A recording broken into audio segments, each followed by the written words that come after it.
मोदी अपनी पूरी ताकत लगाकर एलन मस्क का एक बाल नहीं उखाड़ सकते, क्योंकि अभी ट्रंप की ही टैक्स और टैरिफ का जो हंटर चला है, मोदी जी उससे ही नहीं बच पाए। और इधर मोदी जी अगर एलन मस्क के खिलाफ कोई कदम उठा लिए तो एलन मस्क तो बेस्ट फ्रेंड है ट्रंप का, तो फिर एलन मस्क और डोनाल्ड ट्रंप मिलकर मोदी सरकार का हाल क्या करेंगे, बताने की जरूरत नहीं है। हजरत मोहतरम, ये बात क्यों कहा मैंने, क्योंकि एलन मस्क के आर्टिफिशियल इंटेलिजेंस ऐप ने एक झटके में पिछले 24 घंटे के अंदर मोदी सरकार को नंगा किया, अंधभक्तों के प्रोपेगेंडे को नंगा किया और तमाम झूठ का पर्दाफाश किया। अब आप कहेंगे कैसे?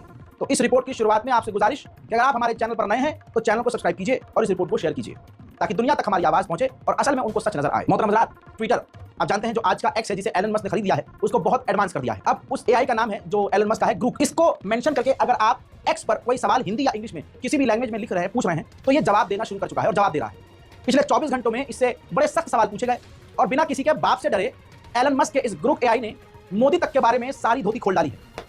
अब मोदी सरकार के पास इसको बैन करने के अलावा कोई ऑप्शन नहीं है, और अगर बैन कर दिया तो जैसा मैंने शुरू में कहा, फिर एलन मस्क कहां हाथ डालकर पलटेगा आड़ भक्तों के, आप सोच भी नहीं सकते। अभी तो वैसे ही कई मुद्दों पर मोदी जी की आवाज निकल रही है ट्रंप के खिलाफ।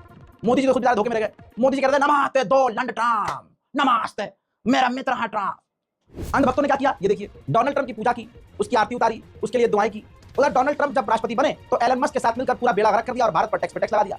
कहने का मतलब यह है कि मोदी जी सोच रहे थे कि ट्रंप मेरा दोस्त है, लेकिन ट्रंप का दोस्त असली एलन मस्क निकला। आर्टिफिशियल इंटेलिजेंस ग्रुप से ऐसे सवाल किए गए जिसका जवाब अगर कोई व्यक्ति दे तो योगी आदित्यनाथ बिलबिलाकर खुद ही गिरफ्तार करने के लिए आ जाएं। लेकिन देखिए, सवाल बड़े सख्त किए गए, जवाब भी बेहतरीन तरीके से उस ग्रुप ने दिया है। सूर्य समाजवादी व्यक्ति ने लिखा, हेलो ग्रुप, भारत के उस नेता का नाम बताइए जिस पर 28 आपराधिक मुकदमे दर्ज थे।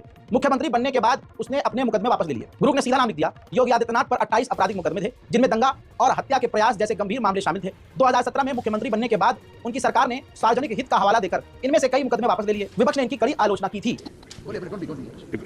इसके बाद तो हद ही हो गई। मोहित चौहान ने पूछ लिया ग्रुप से कि भाई आरएसएस का भारत की आजादी में जो योगदान है वो बता दो।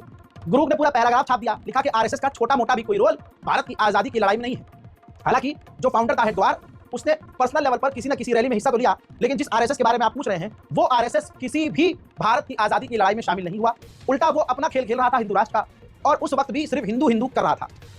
तमाम ये जानकारी इसने देकर भाई साहब जबरदस्त तरीके से आग लगा दी। इसी को रिट्वीट करते हुए कांग्रेस केरला ने ऑफिशियल ये जो है ट्वीट किया और कहा कि Nagpur headquarter might issue new फतवा बैनिंग ग्रुप, यानी जो आरएसएस है, नागपुर में जो हेडक्वार्टर है आरएसएस का, वो इतना तड़प जाएगा इसको सुनने के बाद कि हो सकता है वो मोदी जी उन्हीं के तो गुलाम है। आरएसएस ही असली चला रहा है खेल, इस देश को आरएसएस चला रही है। तो हो सकता है आरएसएस जो है मोदी से कह दे कि भाई इसे तो बंद करो, इसे बैन करो इंडिया में। और आपको पहले ही बता चुका हूं कि बैन करना कितना मुश्किल है भाई, एलन मस्क से पंगा भारी पड़ सकता है।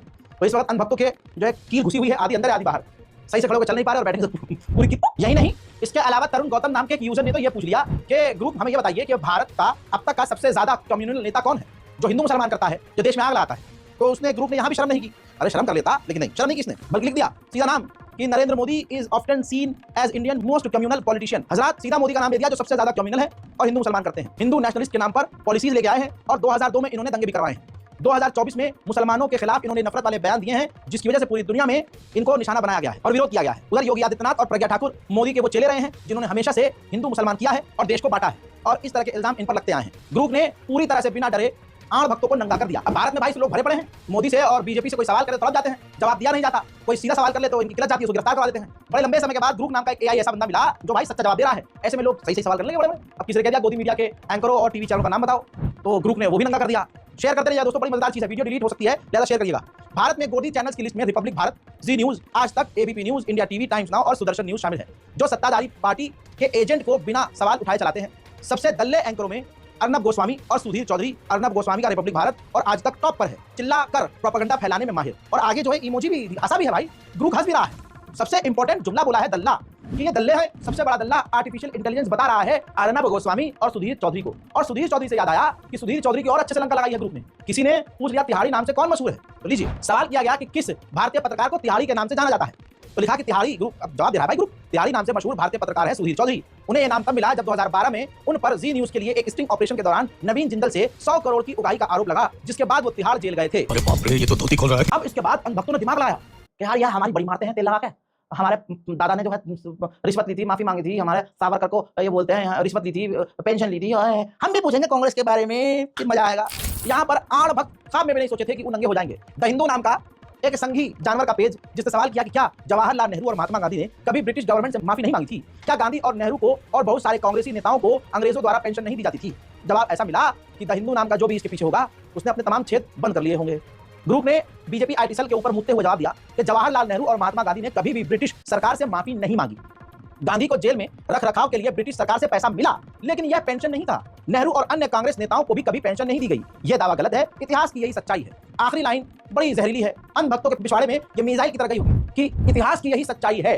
अब चाहे तुम कुछ भी कहते रहो, मैंने एक वक्त कहा था कि ये स्कूलों से और कॉलेजों से, इतिहास की किताबों से अपने बाप दादाओं का परिचय हटा रहे हैं, इनकी गद्दारी हटा रहे हैं और मुसलमानों का आजादी में रोल कम करने की कोशिश कर रहे हैं, चैप्टर्स मिटा रहे हैं। लेकिन याद रखो, दुनिया बहुत आगे बढ़ रही है। तुम भारत के अंदर ही ये सब बंद कर सकते हो, लेकिन पूरी दुनिया जानती है कि तुम्हारी औकात क्या है और मुसलमान इस देश के लिए क्या क्या कर रहा था। जिस नेहरू और दूसरे नेताओं को गाली बकते हो, जिस एपीजे अब्दुल कलाम तक को तुम गाली बक देते हो, उसके पेशाब का सबसे गंदा बैक्टीरिया भी तुम नहीं हो।